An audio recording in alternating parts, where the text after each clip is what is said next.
Hey, John, how you doing? Good. How are you, Chris? Good, good. A little different leading the intro. Yeah, I was like, he just jumped right in there. Here we go, folks. I love it. That's great. Yep. Tonight is a sentimental episode for me. This is sentimental. This is our 33rd episode. Oh, hey. That's a special number for me. Yeah. Ever since I was a little kid, 33. I've always noticed it. Okay. Now, I understand it's all in my head. I get it. Who cares? So, but I always see it everywhere. What's the, oh, it's probably Harry Potter. I was hoping it was Tolkien, or not Tolkien, Lewis, that is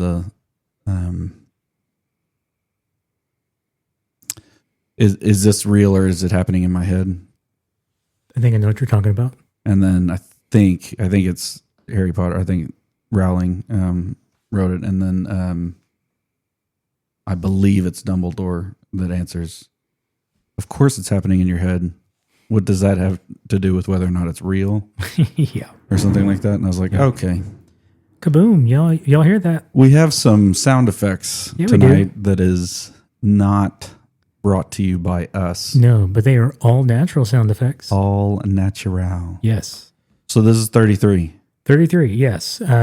So a couple examples for me.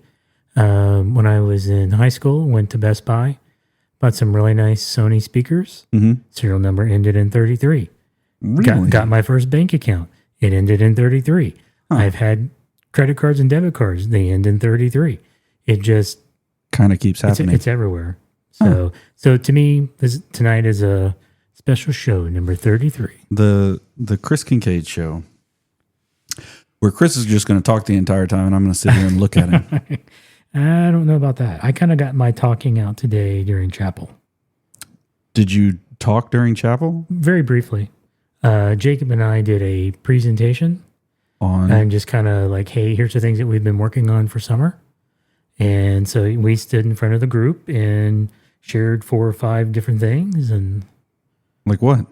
We talked about how we're leveraging QR codes now. Oh, so geez. When you walk up and this brand new technology. Yeah, let me tell you. But you would appreciate this. Sure. You walk up to an AV booth, mm-hmm. and there's a QR code that you scan. Mm-hmm. That QR code takes you to a document that tells you everything you could ever want to know about every piece of gear. How it works, how you should use it, and there's even a link to a video of it actually being used. Okay, I'm jealous now. Yes. So how long did that take you to make? Well, that wasn't me. That was all Jason Court. Well, sure. How long did that take him to make? He is still in progress on some of the documentation. I bet he is. But all of the QR codes have all been printed. Took hours for all those to print, but they've all been put in place. And so by the time the rest of our staff show up and they'll be hitting the ground on the 12th, it'll be ready. Yeah, I'm gonna steal that. Yes, it's definitely it's a good use of it. Now what you don't have is the 3D printer though. That's true. I don't. We did leverage the 3D printer for the plate.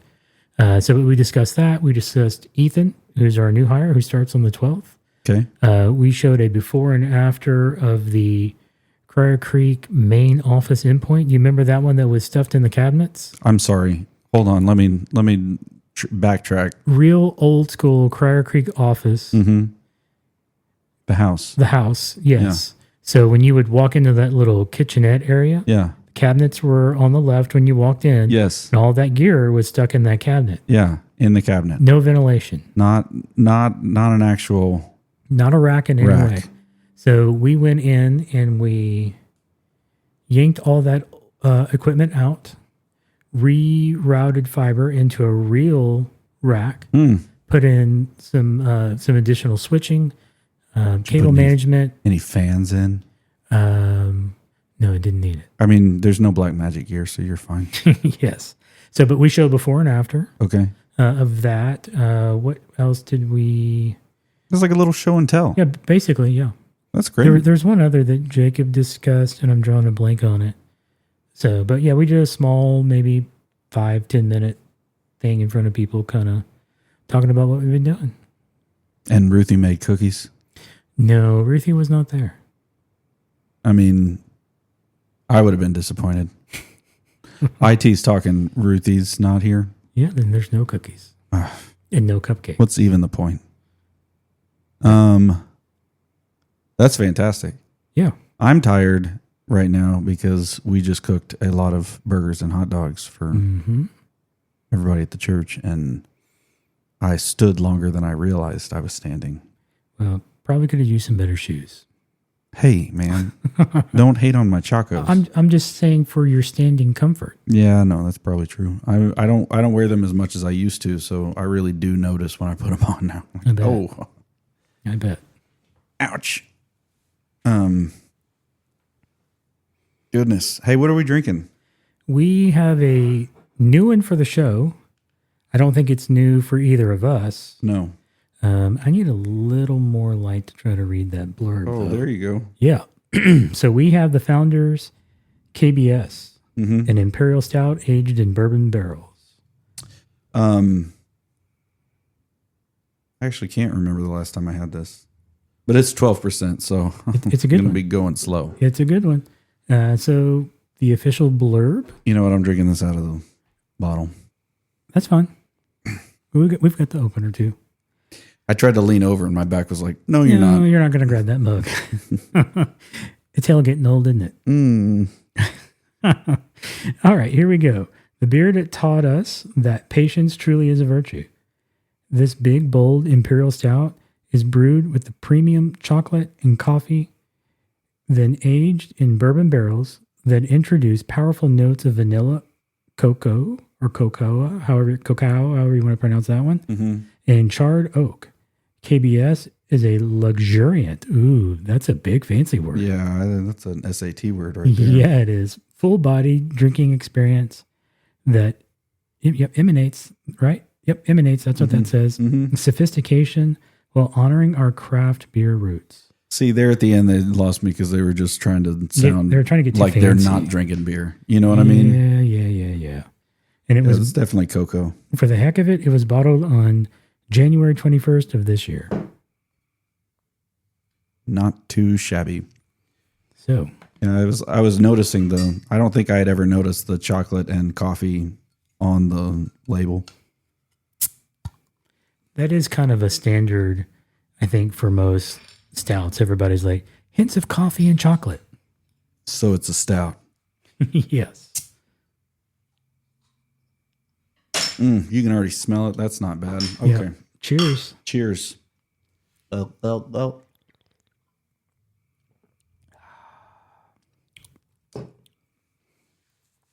Yeah.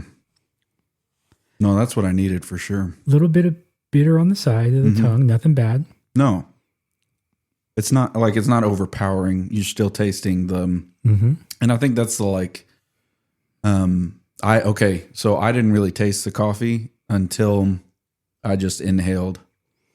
And I think that's kind of that bitterness on the side of the tongue is kind of, that's a coffee. Yeah. I think it's more bitter to me now than it normally is because I just finished Dr. Pepper. Maybe just a little bit. So I'm not tasting a whole lot of chocolate, if you know what I mean. No one's hating on you for a Dr. Pepper. Oh my gosh. I drank so many while we were cooking. I was like, my dad came up early and was hanging out. I didn't know if we were going to need, because Jeff was going to run late. And so I didn't know if I was going to need to be running back and forth or if I could cook but Cody was going to cook. And sorry, these are people that we know, but everybody else doesn't. Sorry about that. But anyway, a bunch of guys.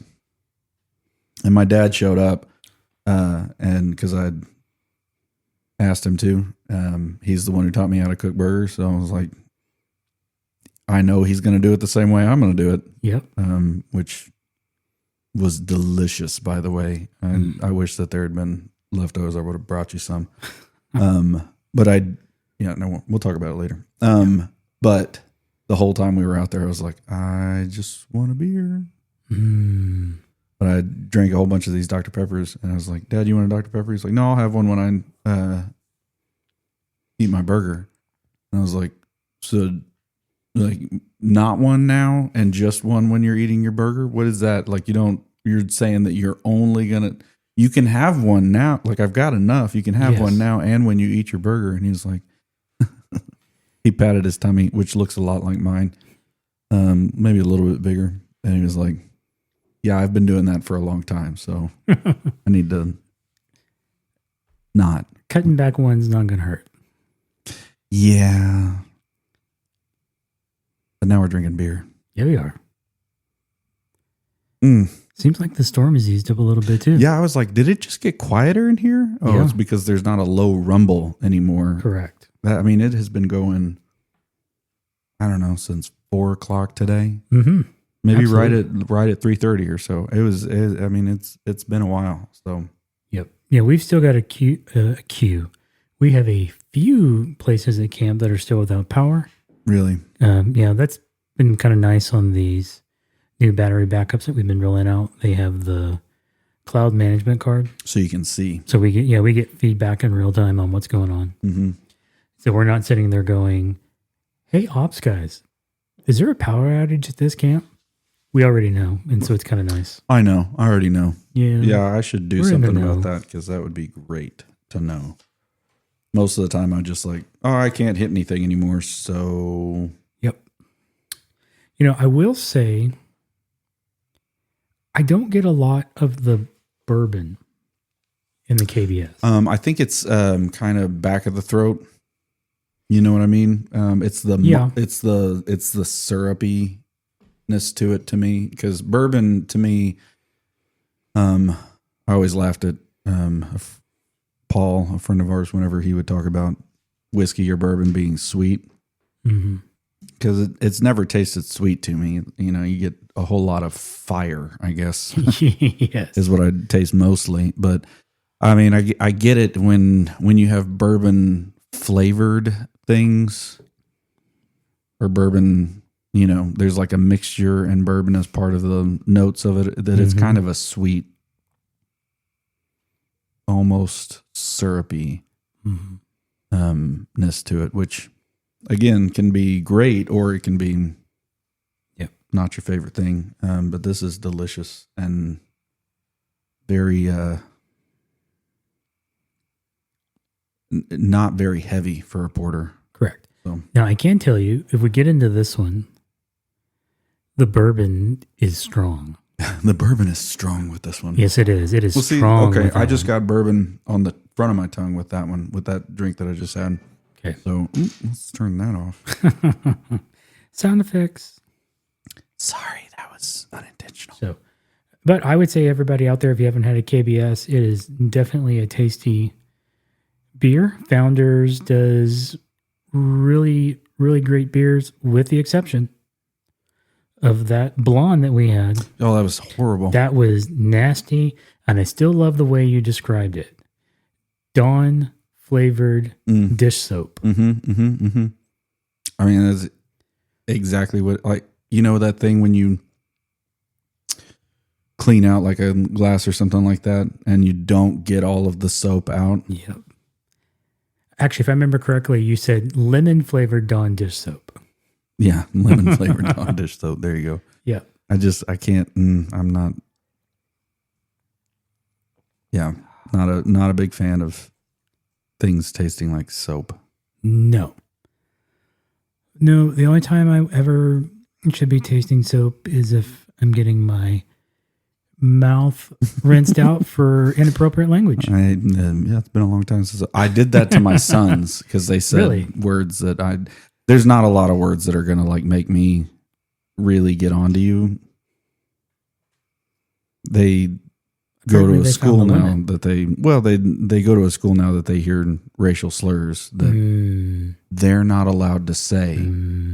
And they just think because other kids are doing it that they should be able to. And I was like, nope, not nope, Yeah. you don't. There's a lot of things that you get to do. This is not one of them. Yeah. So we did the soap in the mouth, and I did it with them, because I have one son in particular who's sure that I'm abusing him anytime there's discipline involved, any kind of physical discipline involved. And I'm like, no, Oh, goodness. Someday you will be the parent and you will understand. So, Yeah. well, as you share a parenting story, I have a new parenting story to share and learn that I never subjected my dad to this. So it's kind of a new all around. Really? I was working at the house, installing some outdoor speakers, and started to hear something. And I'm like, what am I hearing? Yeah. And I took my earbud out and realized that it was a person. And I turn around, and there's this big old country fed redhead dude who's clearly upset. Is that your son's car? Yeah. He needs to slow down. Okay, tell me what it did. We had to at least be going 70. Where? Over here on our street. Which street? And it was, which one? Iber? Yeah. Not Iber. That's over by my mom and dad. Anyways, it's a Cajun sounding street because that's my whole neighborhood. Yes, nice. And it's a short street. Yeah. And I'm like, sir, I don't think he could have actually got up to 70. But to your point, he may have been going too fast. And he's like, there's kids. He needs to slow down. I'm like, oh, okay, yeah, sure. And he just like, rah, rah, rah, rah, rah, rah. Yeah, he's here for a fight. He was definitely upset. Yeah. I'm feeling like I'm getting my butt handed to me by this dude. And like, I will talk to my son. So I go in and I talk to Garrett. And of course, I wasn't speeding. I'm like, we've already had to tell you need to slow down. I know you drive too fast. The problem here is I just had a dad chewing on me for something that you did. Yeah. That's where the problem lies. Yep. And also the speeding. Yeah. Listen, there's a different level now. Yes. Since you have brought me into this. Yes. When I have a dad griping at me over something you did, you and I got a problem. And basically told him, if it happens again, you won't be driving. Yeah. So he was just like, oh, ooh. Yeah, power. Might lose power here, folks. Don't do it. So a little bit later, he comes up and he goes like, I really don't think I was speeding, but I think I know what happened. I'm like, okay.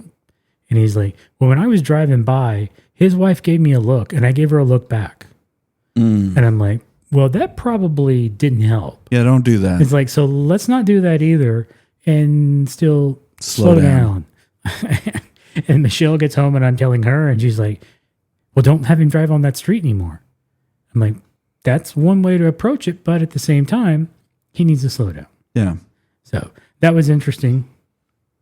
Oh, for sure. So yeah, but my dad got yelled at a lot for anything that we did. So that's what it's like having kids when you're in the ministry. okay. It's just all of a sudden it's like free game. Oh my gosh. So Everybody. So to your point, any kind of community parenting is tough sure. because I think good parents know there are hills that you die on, and that there are hills that you don't. Mm-hmm. And a lot of times we pick different hills to die on. Yeah. Now, I'm not saying that like speeding in a neighborhood is not a good fight for a parent or whatever. But there's a lot of sensitivities that you're like, I don't know that I would have called that speeding. Mm-hmm. Like, do you know that the speed limit is 35 on that road? Do you know what 35 looks like? Yep. You're saying he's going too fast?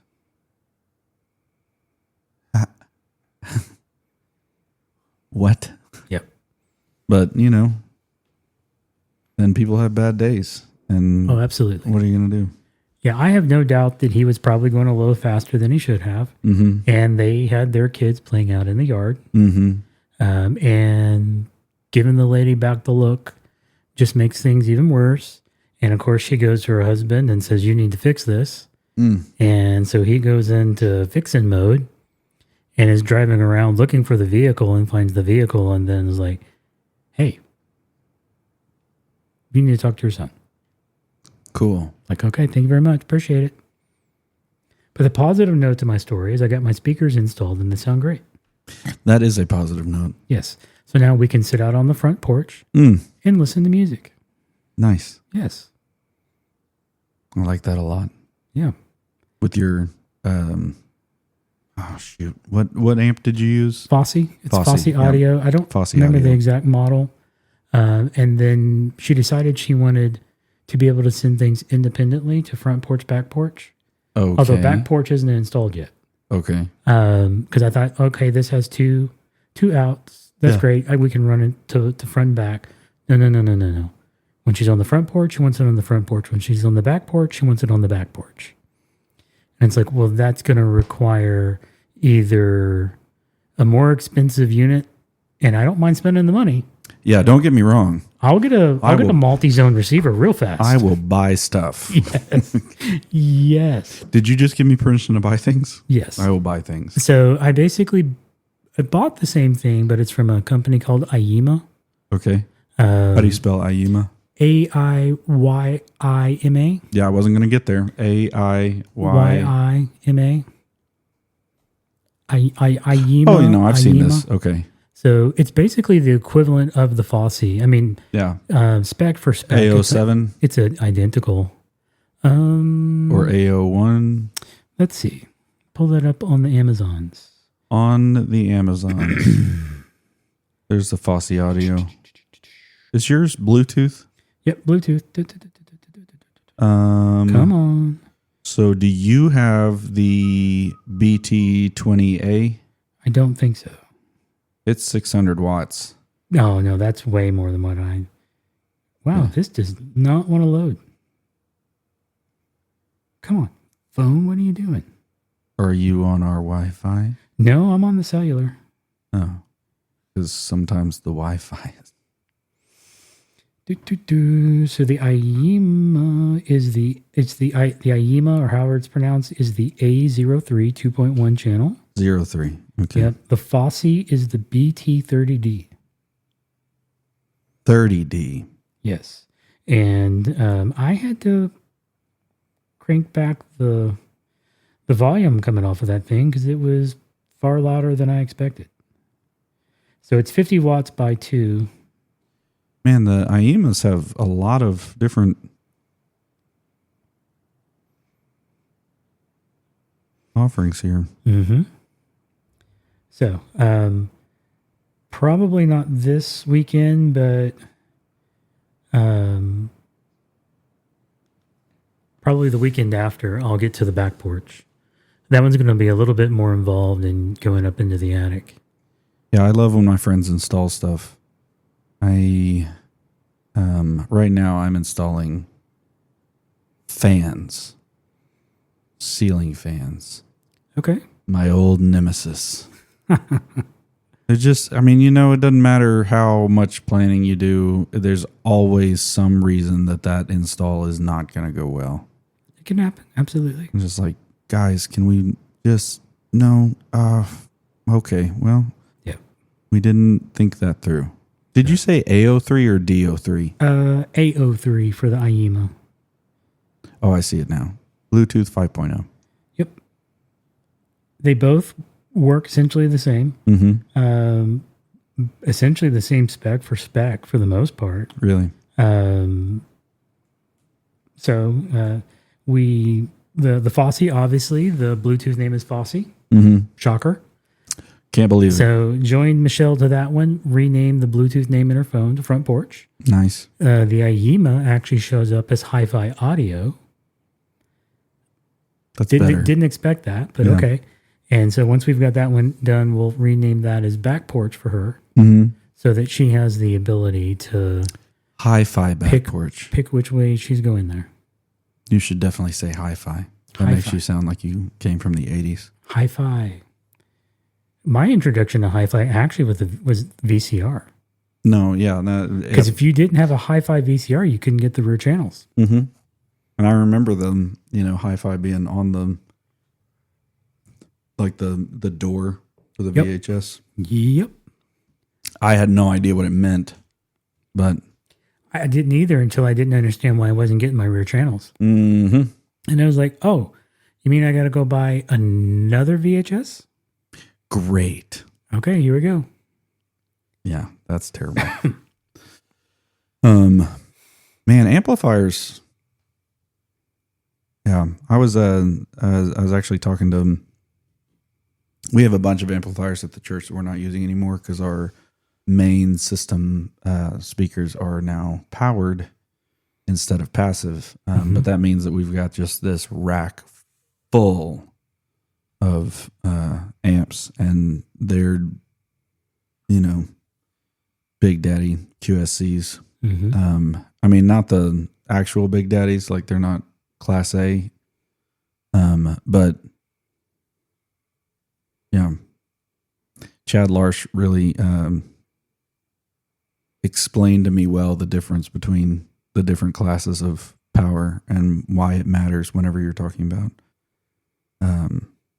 fidelity, since we're talking about hi-fi, and how you don't realize how the curve that you're listening to is not an actual curve, it's a stair step. Yep.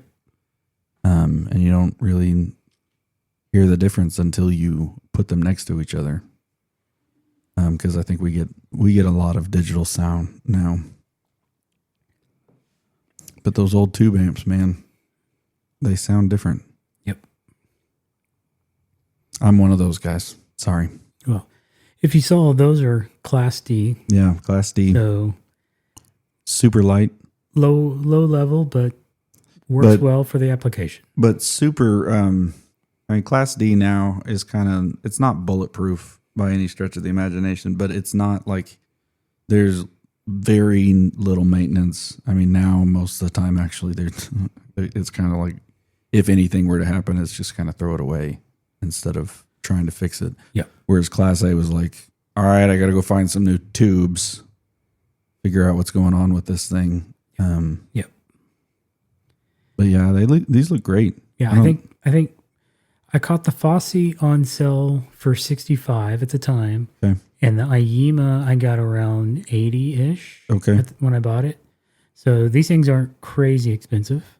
It's saying 65 on their site. So okay. Well, I caught them at the wrong time on the IEMA. yeah, I think probably you can get both of them for 65-ish if you're looking for a small Bluetooth amplifier. Yep. And it will do, it'll do the RCA out left and right, but it also do. It can also drive a sub. Yeah, and it's got a sub out, like and you can separate sub out. And it has frequency control on the sub, which is kind of nice. Did it come with an antenna for the? It does. Okay. It does. Comes with an antenna for Bluetooth. It shows the antenna, but it doesn't really, I didn't. Yeah. Well, a few of the pictures don't have the antenna on, so you always have to be careful with stuff like that. Yep. Because you really want something this small, you really want to hide it, and especially if you're using it for the porches, then. Yep. And they have great range on Bluetooth. Okay. I have them both at the network rack, and they reach the front and back porch. That's fantastic. So, yes, I definitely recommend these. You were strategic though with your network rack, putting it tried to be in the middle of the house. It's close as I could get it. Yeah, as close as I could get it. Kind of front middle, if I'm remembering that right. Yes. So, but I would definitely recommend these receivers to anybody that is looking for something small like that. I have them. The speakers that I'm using are Polk Audio, the Atrium 4. And they're just the round speakers that you can. No, they're kind of the standard rectangular. Oh, okay. But they have the mount that grabs from either side, and you twist on to lock, and you can rock in the different positions. Yeah, point it down. Correct. So I've got 2 on the front, 2 to go on the back. More than enough volume that I could ever want. I had to, like I said, I had to back off on the output once I kind of got out there, and evidently you got some picky neighbors that may be like, hey, you can't be listening to your music in these parts. Well, that's why you got to know what the legal level is for decibels. Okay. So as long as you stay. What's your legal level for decibels? Well, I would have to look and see what it actually is where I'm at. I feel like it's probably if I was standing at their property line, as long as I'm under 75 dB, I'm probably going to be okay. I mean, 75 dB is really low. Yes. I mean, like a quiet room is usually around, like with the AC running or whatever, is usually around 60. Mm-hmm. But I don't know why. When you said Polk, I automatically thought of a round speaker, and they don't really sell any round speakers. They're rounded, Yeah. but not what I was picturing at all. So I don't know what I had in my head. But they've got a whole bunch. They've even got car and marine, so you could put them like outside. But Atrium 4s. Those look great. Yeah. Yep. And they're paintable if you need to paint them. Mm-hmm. I'm not painting mine. Not doing it. Did you do black or white? They're black. Okay. So they look like speakers. They do look like speakers. Sometimes it's like, is that a speaker or is that? Look up real quick the Polk Audio Atrium Sub 10. There's your round speaker. Oh, yeah, no, I saw this. Sub 10 or sub 100? Sub 10. Wow, that is strange. It's looking. like a pendant on some kind of mount. Yeah, I don't like that. I don't like the way that looks. Downward firing. Oh, okay. I see the 10 now. I was looking at the 100.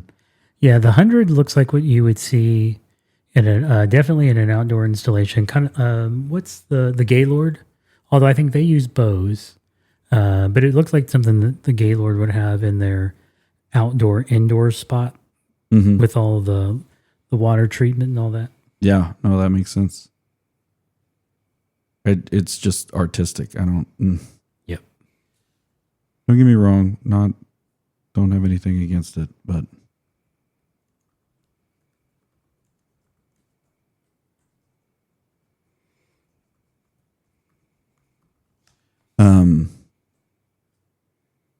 man, home audio.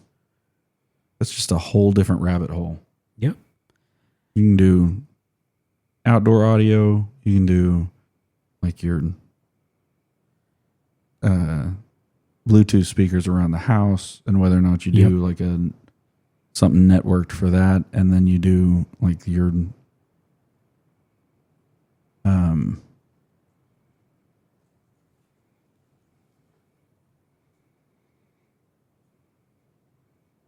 oh my gosh, why am I blanking on the like home, not studio,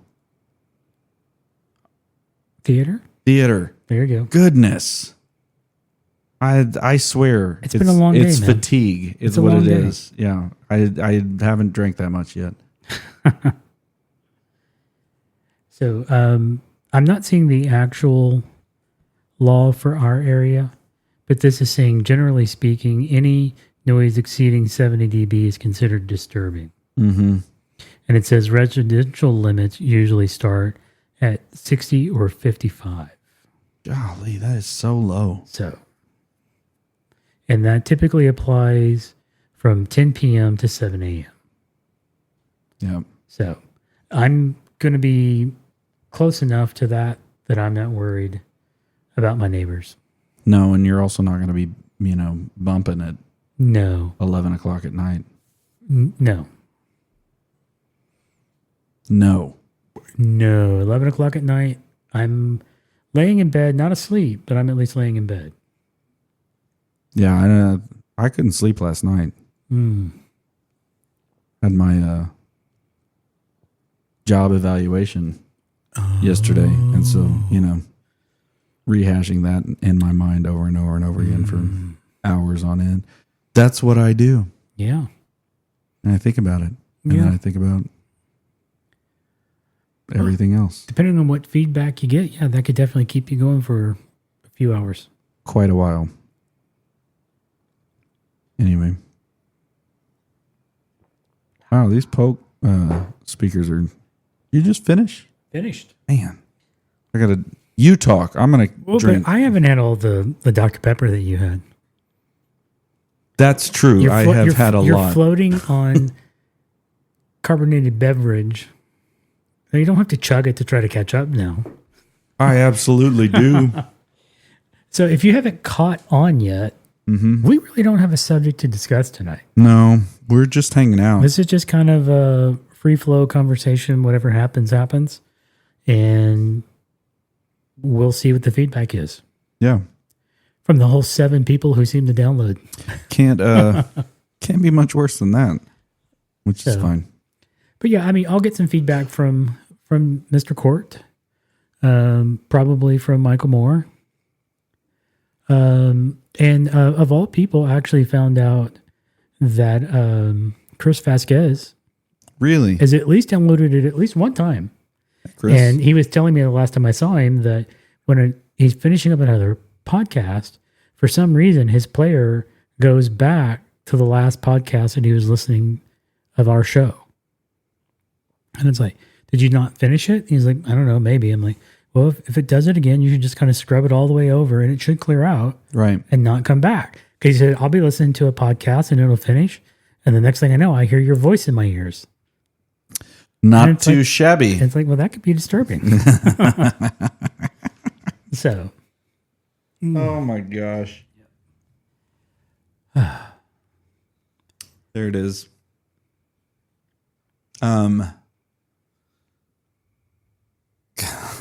Okay. I mean, there are worse voices. Sure. Could be the most annoying sound in the universe. Oh, don't do it. Hey, you know what the most... Oh, never mind. Just so bad. Yet another totally impromptu thing in a movie. Mm-hmm. Not in the script. Totally Jim Carrey being Jim Carrey. And... I mean, and Daniels just goes with it. They rolled with it. Yeah. Guys. Terrible. What are you going to do? Yep. What else you got going on? Just trying to be ready for summer. A lot going on there. Oh my gosh. A lot of spinning plates, a lot of moving parts.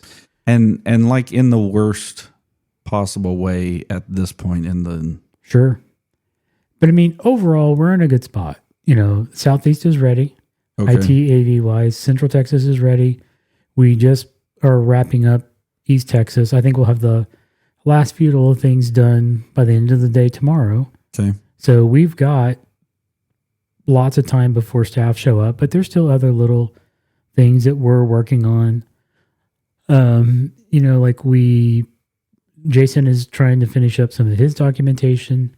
Mm-hmm. We've got documentation that we need to get knocked out for medical and for retail. Mm-hmm. None of that's really heavy. Working on some residual pieces from our Fortinet rollout. I don't know if you and I have discussed that much. I don't think so. We had full intentions of going all Meraki. And then I think I remember you saying that. And then Cisco pulled a Cisco and said, oh, hey, we're not going to make that Meraki gear anymore. You need to buy our gear that's way more expensive. Yeah, that sounds right. So that really kind of sent us reeling and started looking around and asking questions and kind of from talking with other church ministries at some of the events that we've been at, mm-hmm. As well as talking to some of our companies that we work with. Everybody was kind of like, hey, you should really look at Fortinet. And they offer a compelling product for the price. Can you say that a little slower? Hey-o. Hey, there went the power. Thank you, battery backup. Yes, thank you, battery backup. Oh, there it is. There it is. So this show may be ending fairly quick. Yeah. But Fortinet offers a compelling product for the price. If you're going to go off, stay off. Don't keep blinking.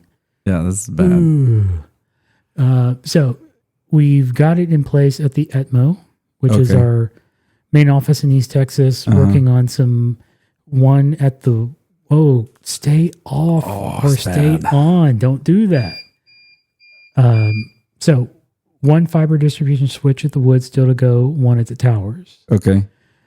I think the biggest thing I'm staring at is that I'm probably about to put together a proposal and to argue that we should get rid of our 3-year-old firewalls from Cisco and replace them with the Fortinet FortiGate. Well, I mean, I guess, yeah, if you're moving that direction, that's... Yep. And it really is, it's all about dollars and cents. Which makes total sense. Yep. And what I like when what Fortinet is offering is I can put the cloud management on the firewall, and then my switches and my access points that are behind the firewall do not need cloud licensing. I can manage them all from the FortiGate. Now, I still have to put support on those. Okay. But I don't have to have a cloud license per device, which is the Meraki model. Right. And we were fully prepared to commit to that. Right. But the Cisco model that still has that doubles the price. And so it was like, yeah, we've got to throw that one out. We can't go that way. I mean, it's just, it's hard not to be, I don't know, jaded by it. Because you're like, I'm trying as hard as I can to justify to other people how much all of this stuff costs. Correct. And y'all are not helping. Yep. So it's going to be very weird to go, hey, I know 3 years ago I said we need to buy this equipment, and it was the right decision then. But stuff with the changed changing yesterday. Environment, everything is now out the window, and this is where we need to be.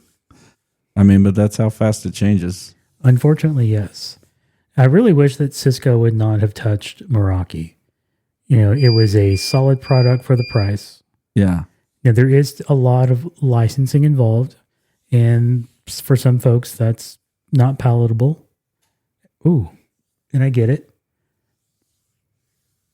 Okay, I think the power's going to stay this time, folks. Don't say that. That's a football fan right there, not a baseball fan. Yeah. I'm just saying, baseball fans know better. You don't talk about it. Yeah, y'all are a little too superstitious. You can say that all you want, but if changing my seat makes them win, I am going to do it. Yep. I wore this hat and this shirt on the last game and we won. I'm going to wear it again. That's right. Yep. Because, So, anyway. Yeah, so trying to tie that up along with a few little odds and ends for summer, and we're going to be full bore. Goodness. So it's coming on, whether we want it to or not. Well, this episode clearly brought to you by battery backups. Yes. Thank you, battery backup. You were noisy, but you did your job. APC, knocking it out of the park. They make a good product. Yeah. They make a good product. Who was I talking? Oh, we're trying to We're trying to chase a power ghost right now in our main audio system, and it is a beast. Yeah, there was some slight buzzing going on there. And I'm not talking about the beer. Man, I wish. Yeah. So you had said that you were having some Wi-Fi troubles at the student building. Let's talk through that. Yeah. So the grade school building, grade school. Grade school building in our on our campus is a 2-story. What is that? 12 classrooms. But that's because upstairs there is a large meeting space. That's got a large lobby, and then a big old 2-story playground in it. Yep. And the playground's really cool because it kind of feels like 5 stories to kids because of how, whatever. So you get all the way up to the top and then you go down the slide and it's like, holy cow, that thing. Anyway, pretty fun for adults too. Anyway, dang. Kaboom. I think we just lost the internet. But all that to kind of set a picture. We started our network in that, especially our Wi-Fi. Now this was a good, like, at our church, we actually have had really good history of, except for the first building, the other buildings that were built, they did include a lot of data drops. And then when we did the grade school building, which was the last building that we have built, we did a lot of data drops, trying to just make sure that we don't have to come back. And sure enough, I'm going to have to come back on one of the walls. Okay. But I'll tell you about that later. Okay. But the first round that we did with everything was to put just APs in the ceiling, kind of in the couple in the meeting room, one in each hallway, kind of by there's a downstairs western, quad of rooms. So put one up there, and then or did we do two? Did we do one on the north side and one on the south side of each quad? I think we did, yes. And then we did that on the west side downstairs, and then we did that on the east side downstairs, and then we did that on the east side upstairs. So really we were running off of, and then two in the lobby, one upstairs in the lobby, one downstairs in the lobby. Yep. Again, that's off the top of my head, but I believe that's what we did first. Then it was always the plan to put in TVs in the classrooms. And I don't know if we decided before we put in the TVs or like as we were putting together that package for the ministries to approve. It was one of those, like, we could do like a bunch of different offerings. Like you could do a HDMI cable out. You can do DVD players in all of them. I do think we bought Blu-ray players for every room, though we didn't install them in every room because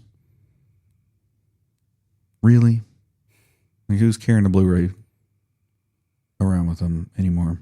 True. But regardless, the idea was to have 3 inputs. You can do an Apple TV, you do a Blu-ray player, and then you do an extra. We may have only been able to do 2, and that's why some of them don't have a Blu-ray player. But regardless, also it's just the other step of having to mount, because all of these are wall-mounted TVs. Yep. And we put network at the same spot that we did, and this was really great for those of you that are actually planning rooms, like building or anything like that. As you're planning for any kind of wall mounted, whatever it is, if you've got a network drop that you're putting in the middle of the wall for something like a TV or anything like that, make sure you get them to put wood in the wall behind the TV.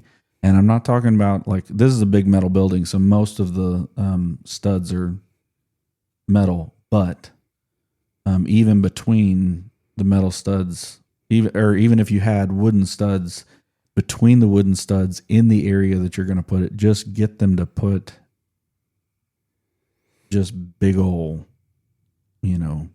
blocks of wood, or, like a... Or 3/4 inch plywood. 3/4 inch plywood between, and secure it to the studs, whatever you have. Anyway, you're not going to regret it, because the ability that I have to walk into a room and be like, that's where the network drop is. So right below that is where that piece of wood is. And I just hammer this TV mount into that. And I don't have to find studs. I don't have to try to figure out if I'm doing anchors or anything like that. I'm just, lag bolting this thing in, basically. Pretty much. But let's off the topic. So all that to say, all of that was set up. when we put in the TVs, we decided to, instead of one of the problems that we were having, this was 2019,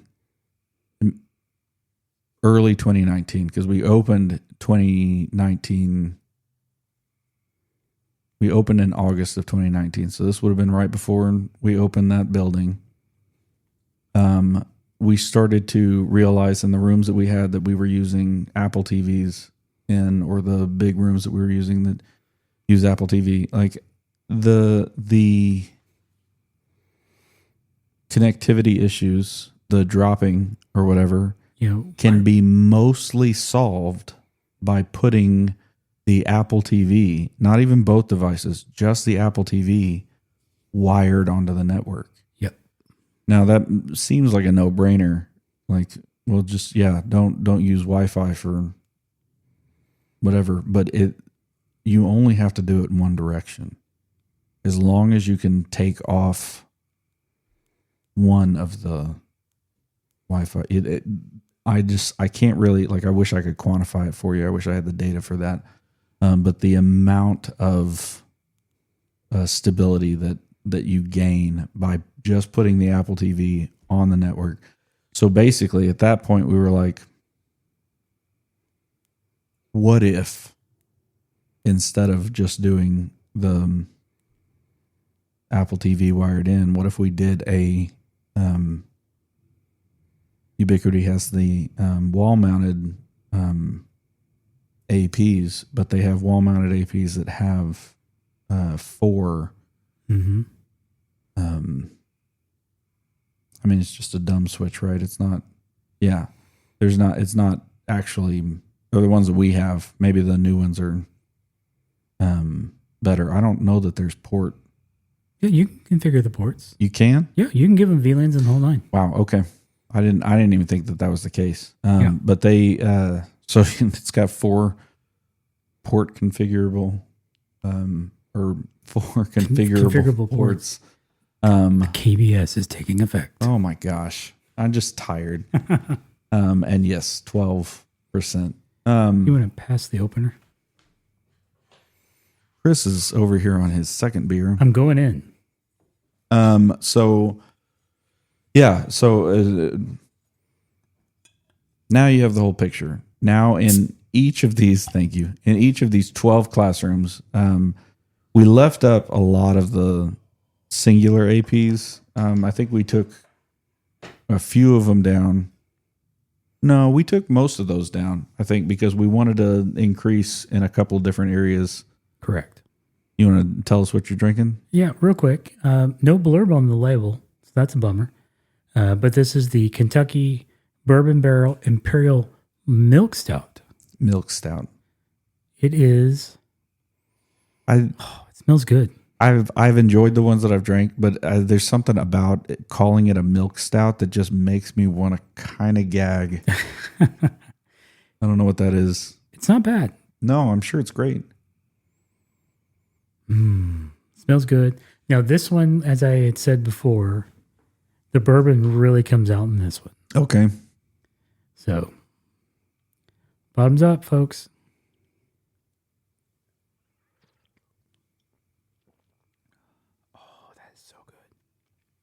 Nice. So we took out some of the multi-room APs, and basically every classroom has one of these APs in it. Correct. And this is great. They're all kind of facing the same direction on each side. They're on opposite walls when you cross the center line of the building. But in each classroom. Actually, I don't know that that's true. I think some rooms they're. I think that they're pointed at each other. Well, they're on opposite sides of the wall. Right. Yeah. No, they're on opposite ends.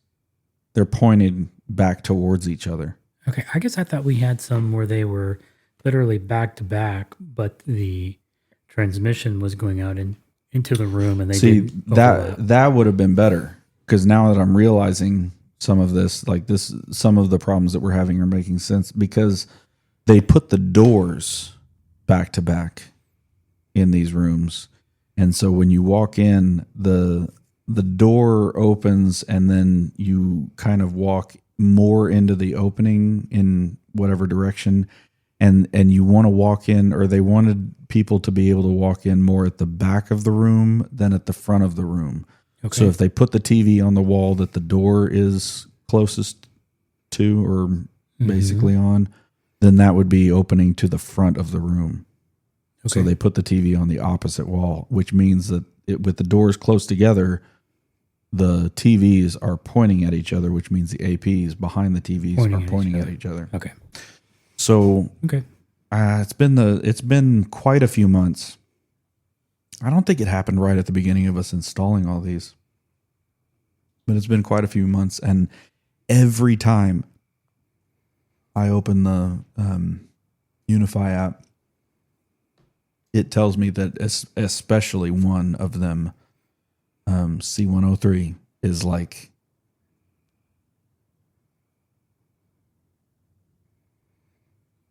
offline.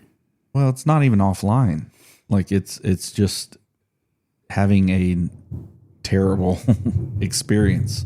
Wow. And so I mean, it's like negative 30. So I've had a few, like, in the negative 45, 50, maybe negative 50 range, upstairs in the same area. So 203. It actually says that, but the 203 upstairs, that's the one that I've actually had people tell me, like, hey, we're not able to connect in exactly the way that we should. Like we're having a hard time connecting to the Apple TV or whatever. And so, is there something you can do about it? And I'm like, yes, absolutely. Yep.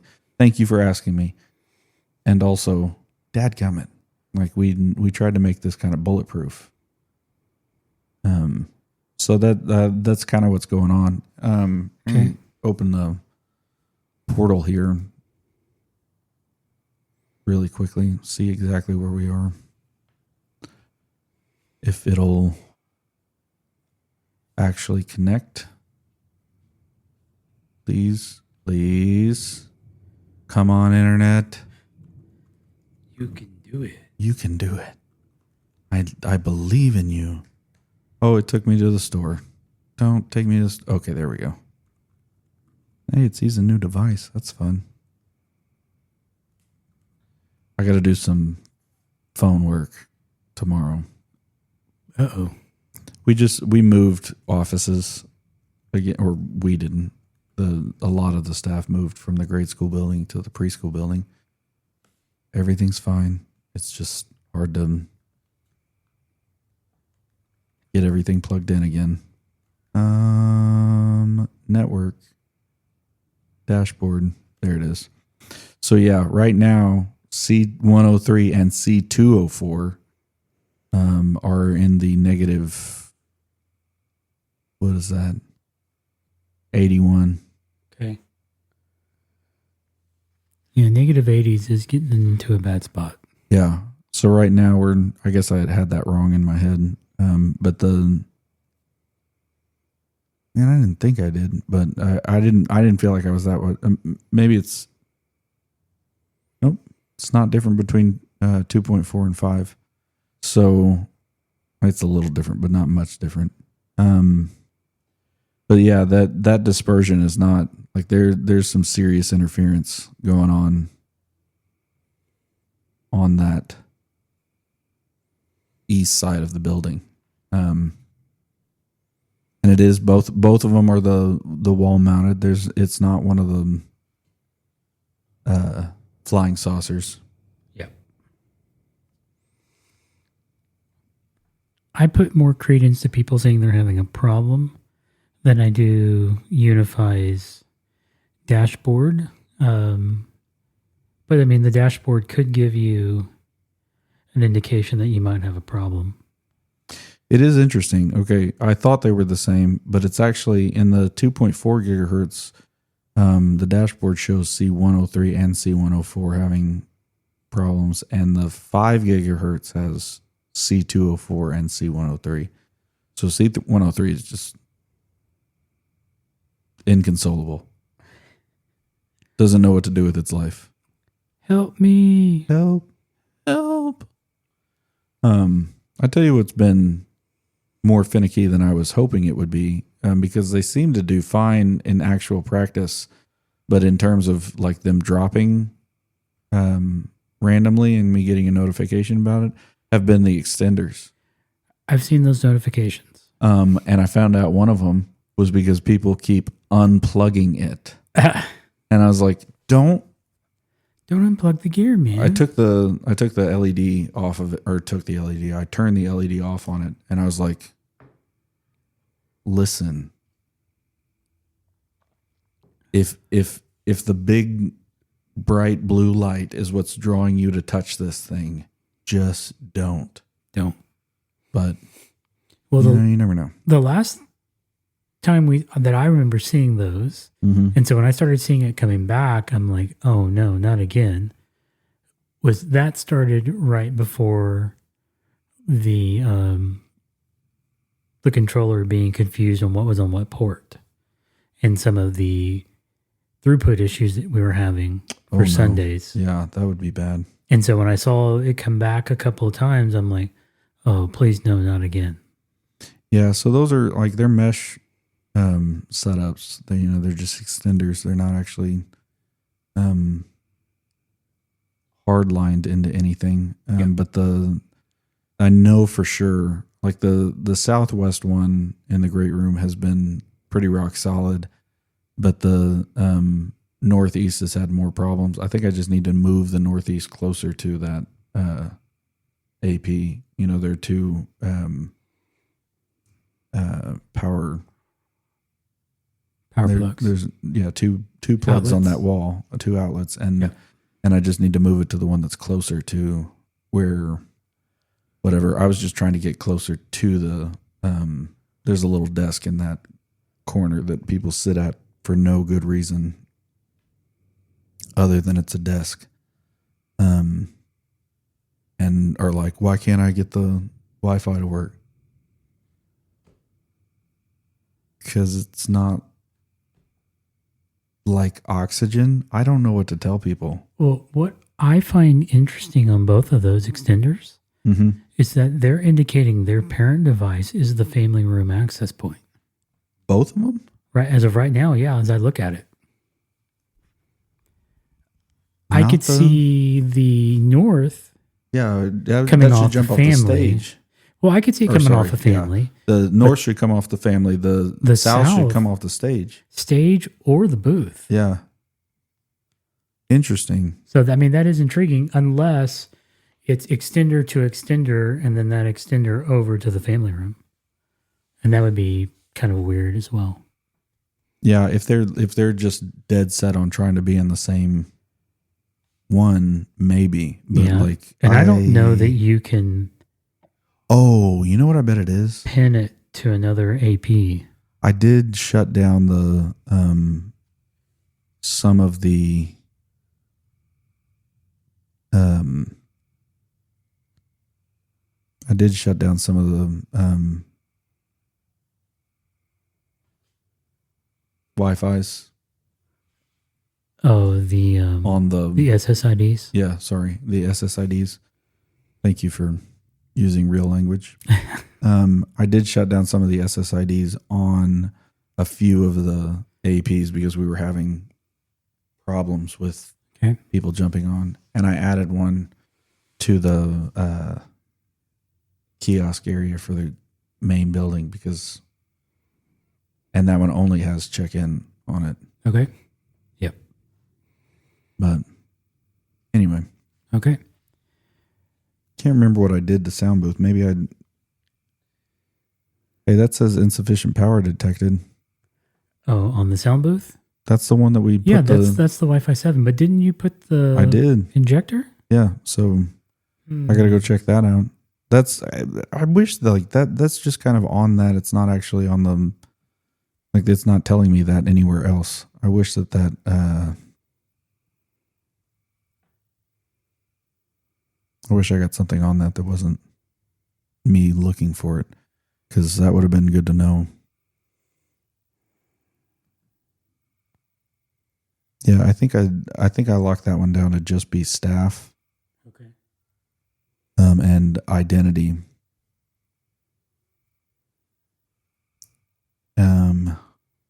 In the hopes that we could make that do better. I don't know what I did to stage. Probably the same. That's probably why those are pulling from.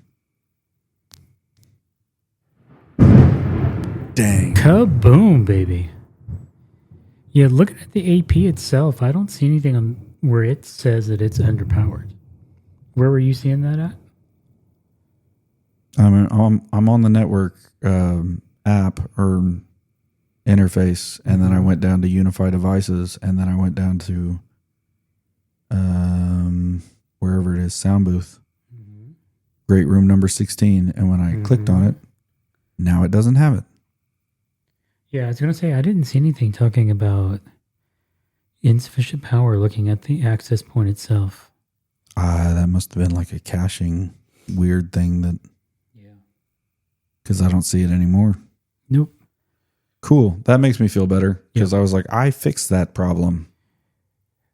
And I noticed you've got that one in 2 different AP groups. I didn't know if that was on purpose or not. No. It's in SSBC staff and all APs. Yeah, I don't really know how all APs, because the only thing that's being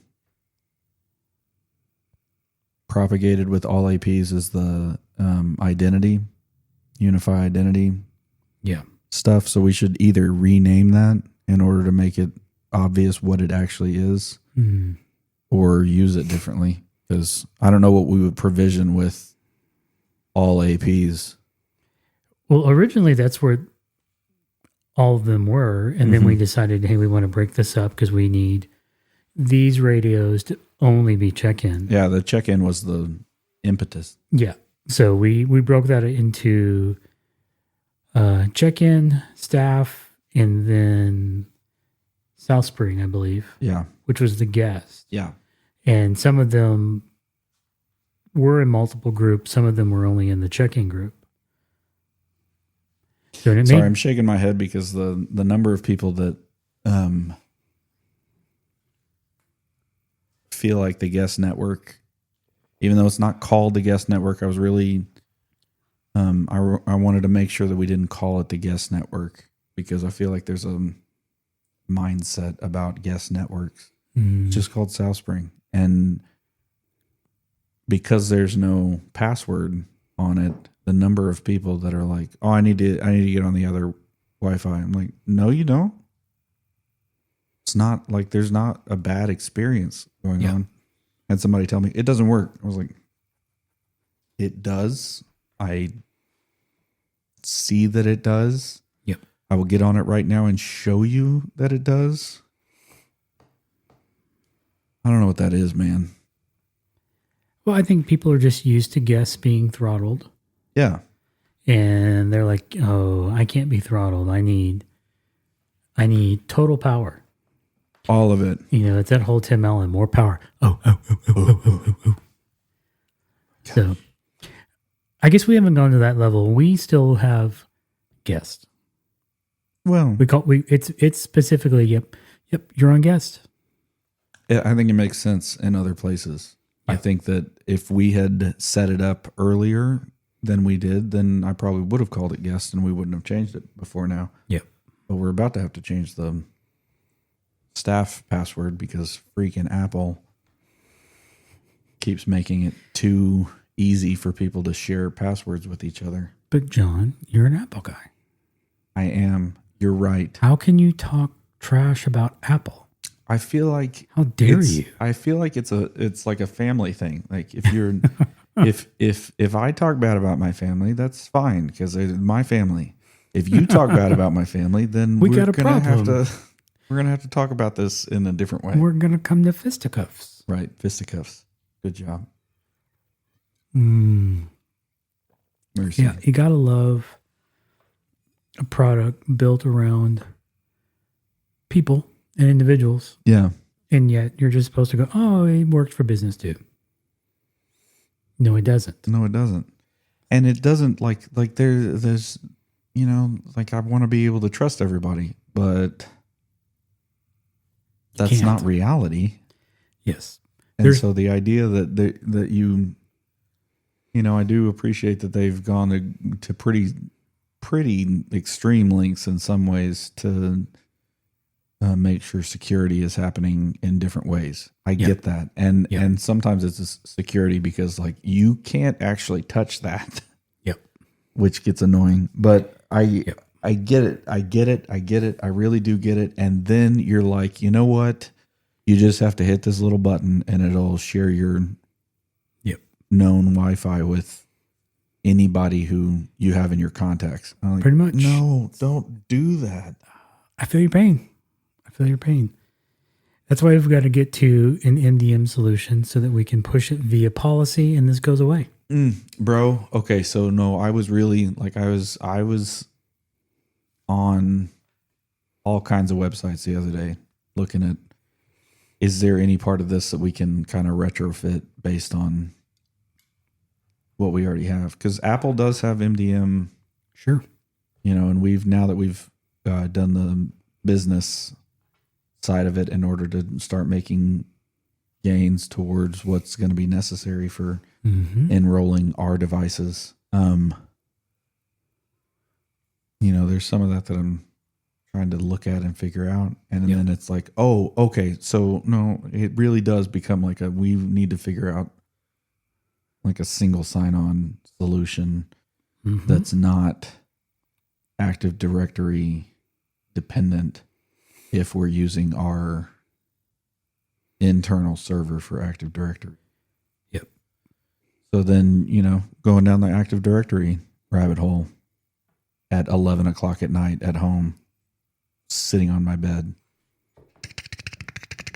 This makes me happy. What are you doing, babe? Like, just trying to figure out how to do this. Yep. That makes you happy? No. No. As much as I hate to say it, you really got to get away from the Active Directory. No, we definitely do. And I agree. Like it's one of those like, there's just too many drawbacks now. And it's not really too many drawbacks. It's a single drawback that is, you just keep running into in different situations. Yep. But anyway. So, but I mean, we've looked at the Univice solution. Yeah. It could work. We looked at some other solutions that are out there. There's definitely options. It just comes down to who you want to pay. Absolutely. And what do you want to get for that money in return? Yeah. So maybe we should have just been talking about that the whole time. Is which one of these do you want to build the rest of them? Well, we've obviously hitched our wagon to Jump Cloud. Yes, you have. Works well for us. Yeah. Replaces Active Directory, gives you mobile device management, gives you single sign-on. Yeah. They offer some non-profit pricing, which is always nice. I was looking at the Jump Cloud integration with Google. Yep. Is that both directions? Well, that depends. When you add somebody, when you add somebody to Jump Cloud, it will go out and create a Google account for them. That's what I was asking. So that you can get. I guess where I'd say depends is who do you want to be the source of truth for password management? Right. Do you want that to be Jump Cloud? Do you want that to be Google? Yeah, and I understand there's the weirdness of that, and what I don't want to do is pick one of these and then use the wrong one to correct be creating these accounts and everything, because what we were stuck in and are actually still stuck in right now is I have to create accounts in a bunch of different areas and then tell people Okay, you can use the same password. Yep. It's not advised. Yep. But Yeah, we still have not done the directory integration with Google yet. really, Yep. I would have So- expected y'all to do that. It's on the list. Okay. There's a lot of pieces there that we're still working on. Mm-hmm. Like even single sign-on, we're still primarily just using it in our department. Really? But we've tested it. It works great. Do have intentions of rolling it out to Salesforce, Workday, other pieces. I think what we're ultimately waiting on is the integration with Workday, because that has the ability to trigger multiple pieces for us. Yeah. They create the person in Workday. It syncs in the Jump Cloud, syncs them in the Google, and then single sign-on says, okay, you can go here, you can go here, you can go here. Yeah. So it's kind of that, let's get the integration working with Workday, and then the other things will just naturally flow. Yeah, I'm kind of trying to hold off on mandating two-factor authentication until I can make a single sign-on work, because I'm going to get a lot of pushback. Sure. But if I can temper that pushback with, but you only have to remember one. Yes. But as somebody who got bit Yeah. from not having two-factor, I would encourage you to go two-factor as soon as possible, Yeah, I hear what you. because we got bit pretty hard on that one. Yes, you did. Could have been worse than it turned out to be, but we got bit. But still hard. Yes. And you're okay until you get bit. Yeah. And then you're like, okay, we don't have an option anymore. Here we go. Right. No, I get that.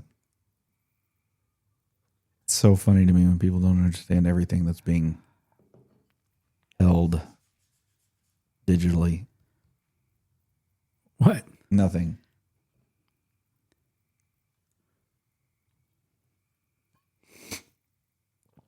Yes. I think I'm talking more than you. I don't think so. Fine. You just drink faster than I do. Again, you're full of carbonation. It's true. I'm not. So full of carbonation. Don't burp into the microphone. Anyway, yeah, I have Jamf and Jump Cloud stuff open right now. Yeah. I mean, Jamf is obviously great for managing Macs, which is what you have. Yeah. I think they offer their own single sign-on. Yeah. And I think they even have their own identity. Or they were working on it at one point. It's a while. Okay, so single login, Jamf Mobile Assist, and return to service app. Healthcare listener. I don't need that. Automate bedside device management based on a patient's journey in electronic. Ooh, that sounds scary. Yeah, I don't know. Y'all are talking to a lot of hospitals, I'm guessing. That was just Jamf for mobile. I really thought they had their Small version of and identity. medium-sized businesses. I actually don't think that we classify as that because of the number of. So they have. No, we do. Yeah, it's called Jamf Connect. That's their identity Yes. piece. Yes. Yep. And they even have their Jamf Executive Threat Protection. Sounds fancy. Yeah. Anyway, it's just a lot of trying to figure out. Yeah. There are a lot of options to consider, and it all comes down to what's best for the organization. I think Okta is still the big player in identity. Mm-hmm. You got to have some deep pockets because you've still got to bring MDM to the table. Mm-hmm. And that's what ultimately drove us to Jump Cloud, was the significant savings when you didn't also have to bring an MDM solution to it. The caveat there, the trade-off, is because Jump Cloud is trying to be all things, they're not as feature-rich as somebody who focuses on a single thing. Yeah. They're closing the gap, but there is still a difference in terms of the features that they offer. But But I would say that Jump Cloud probably offers more than what most organizations need. But I could see as you get large enough, you're going to realize that they're missing some of the pieces that you need. And then you would look at an Okta, maybe a Ping, and then you're bringing in something like Mobile Iron or Jamf,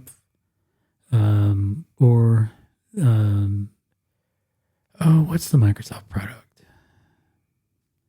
I should know this. Yes, you should. I shouldn't know this. I'm giving myself a pass here. On Microsoft MDM. Intune. There you go. Intune. Yeah, they just made that up. Well, it's their flavor of the moment, and then in a couple of years, they'll change it. It'll be something different. That's what Microsoft is good at. Google, on the other hand, is good at killing stuff. That was pointed. Yeah. They have a proven track record. They do, of killing things. They bring something out. People love it. They decide, this isn't working for us, and they just kill it. I'm done with you. So. Well, there you go. I think that's what we've got for tonight, folks. Yeah, I got to get home. Yeah. Wow. It's almost 9:40. Good job. That's a pretty good show for no real hour content. and 20 minutes. Holy cow. It's because we found content there at the end. Yeah, we did. All right. All right. Hey, thanks for hanging out. Enjoyed it, man. And thanks for bringing the beer, as always. Not a problem. Not a problem. Appreciate you, brother. Yep. Enjoyed it, man. See you, everybody. See ya.